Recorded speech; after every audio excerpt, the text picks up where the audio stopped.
Et on continue de parler des européennes avec le soutien local d'Europe Écologie Les Verts, également secrétaire général du parti Heyoura Les Verts, Jackie Briand, bonsoir. Voilà. Alors comme en 2019, il n'y a pas de candidat polynésien sur les listes vertes, pourquoi? Parce que ça ne nous a pas semblé être un élément fondateur de notre engagement pour l'écologie. On est en relation avec les Verts qui sont devenus Europe Écologie depuis plus de 30 ans. Donc on a une affinité depuis très longtemps et ceux qui vont nous représenter au niveau du Parlement européen, on pourra en parler, porteront nos réflexions et les souhaits que nous avons formulés dans le cadre de nos échanges. Donc il n'y a rien d'exceptionnel. On n'arrive pas comme un cheveu sur la soupe dans cette affaire. Vous êtes donc soutien de Europe Écologie Les Verts, qui est une liste menée par Marie Toussaint. Y a-t-il une mesure environnementale qui figure dans cette liste et pas dans les autres? Alors, il y a énormément de points qui se retrouvent avec les autres listes. Lorsqu'on parle du FED, le Fonds européen de développement, on est au 12e FED. On le retrouve avec les autres listes. Lorsqu'on parle d'Erasmus, on le retrouve avec les autres listes. Le programme Protège, le programme BEST, ce sont des programmes qui existent et l'ensemble des candidats qui se présentent pour les tom-toms revendique comment on appelle ça, ce bilan avec autour de ça. Mais la différence est fondamentale sur les choix pour lesquels nous souhaitons continuer à développer nos relations avec l'Europe. Des exemples très précis. Avec la communauté des communes de Teporiono, qui réunit Aru et Papeete pour les eaux usées, nous avons reçu l'arrêté du pays de 2 milliards d'euros qui vient du Fonds européen, du 12e FED. 2 milliards d'euros, sans quoi la communauté de communes ne pourrait pas assumer, parce que c'est un devoir de nos communes, c'est une compétence de nos communes. Nous ne serions pas en capacité de le faire. Nous voulons continuer à travailler sur une autre piste qui nous paraît fondamentale. Un, c'est ce que l'on appelle aujourd'hui la transition énergétique. Un autre exemple très précis. L'hôpital dont vous avez fait un reportage tantôt, l'hôpital de Taoné bénéficie du SWAC, qui a été une participation du FED. Aujourd'hui, c'est 600 millions d'économies d'énergie par an. 600 millions, c'est énorme. Donc, on est bien dans une logique de transition. Nous voulons aller plus loin. Nous voulons que le Fonds européen prenne une nouvelle orientation, notamment sur la formation, sur l'éducation. Nous avons besoin de continuer à travailler sur la mise en place de l'autonomie énergétique du pays. Cette autonomie énergétique, on a besoin de cadres. Et pour pouvoir former ces cadres-là, il faut des financements. Et c'est extrêmement important, nous avons déjà la possibilité d'avoir des financements.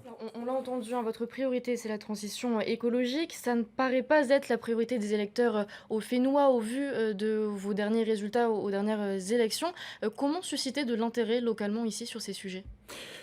Alors, est-ce qu'il suffit de constater le résultat dans le cadre de ces élections pour dire « Ah, ça ne sert à rien, on va continuer à polluer notre atmosphère en achetant des voitures électriques avec un pot d'échappement qui va continuer à polluer ». On peut avoir ce discours. On peut continuer à fournir dans les PPN un certain nombre de produits pour lesquels il n'y a pas EcoScore, il n'y a pas Nutri-Score. On peut continuer à porter cette réflexion-là. Nous sommes dans l'idée que l'éducation, la formation est un élément essentiel pour convertir et accéder à cet axe fondamental qui est pour nous, comment gérer concrètement ce qui est la ressource principale de notre pays.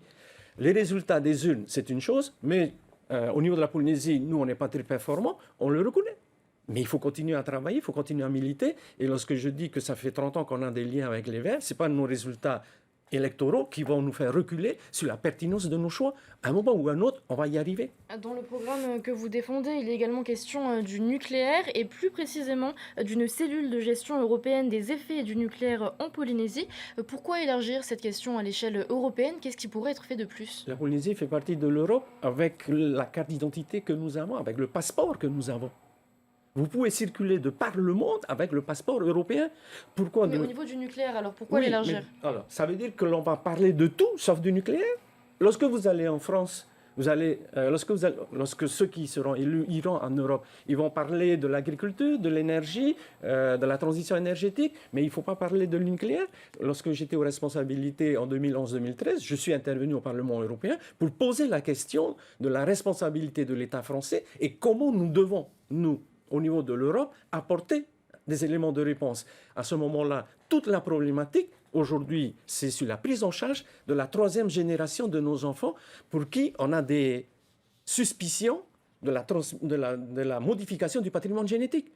Nous, tout seuls, on n'y arrivera pas. Il faut aller chercher des financements. Vous avez proposé de créer une délégation polynésienne Oui, au Parlement c'est de fondamental. Bruxelles. Comment faire? Comment est-ce que ça va se traduire? C'est fondamental. Nous avons une délégation à Paris, une délégation polynésienne.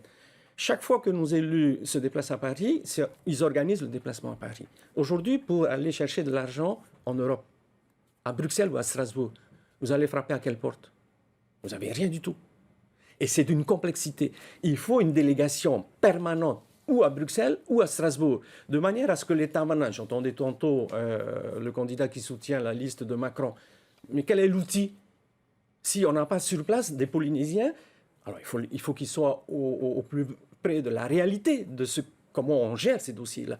Lorsque les délégations se déplacent dans le cadre du syndicat communal, il doit y avoir une obligation d'aller à Bruxelles, d'aller à Strasbourg pour comprendre le fonctionnement et voir quels sont les éléments qui sont susceptibles de répondre à leurs besoins pour financer des opérations dans leur commune. Et vous, vous aimeriez faire partie de cette délégation si elle est créée? Non, non, je ne suis pas un technicien. Notre démarche à nous, en tant que responsables politiques, c'est de donner une vision. Et de cette vision-là, aujourd'hui, il y a une absence du fait qu'au niveau du Parlement européen, Strasbourg ou Bruxelles, nous n'avons pas cette délégation du pays. C'est fondamental. Lorsque, comme le 12e fait, on a récupéré pratiquement 5 milliards, comment on fait pour avoir les 5 milliards? Avec beaucoup plus de facilité si on n'a personne sur place. Donc ça transite et c'est très long. Et donc il faut accélérer le temps pour pouvoir accéder rapidement à ces fonds. On reste donc à Bruxelles. Actuellement, les Verts représentent environ 10% du Parlement européen, ce qui fait 72 eurodéputés. C'est le groupe, pas Oui, les le Verts. groupe, le groupe. C'est ça. D'après les sondages, depuis les dernières élections, le parti a perdu des points. Il en aurait perdu 4, donc c'est ce qui équivaudrait à environ 6%. Comment expliquez-vous cette chute? Alors on peut calculer sur les sondages. Aux élections de 2019, il était à combien le candidat tête de liste? Il était à 5%. À la sortie des urnes, il était à combien? 13%. Donc les sondages, ça vaut ce que ça vaut. Mais il faut attendre le résultat des urnes. La seconde chose, dans le classement des élus qui sont dans le Parlement européen, quel est le classement qui est fait? Vous verrez que ce sont les Verts qui sont les plus présents, les plus actifs, les plus réactifs et qui apportent une contribution à la démarche par rapport, et donc c'est Marie Toussaint qui est classée en tête de liste par rapport aux actions qu'elle mène au niveau. Et donc ce qui fait qu'aujourd'hui, on n'est pas focalisé sur ces sondages-là. Parce que sinon, tu restes chez toi et tu ne vas plus faire de la politique. Bien, merci beaucoup, Jackie Briand, pour toutes ces précisions et merci d'avoir accepté notre invitation. Maruru.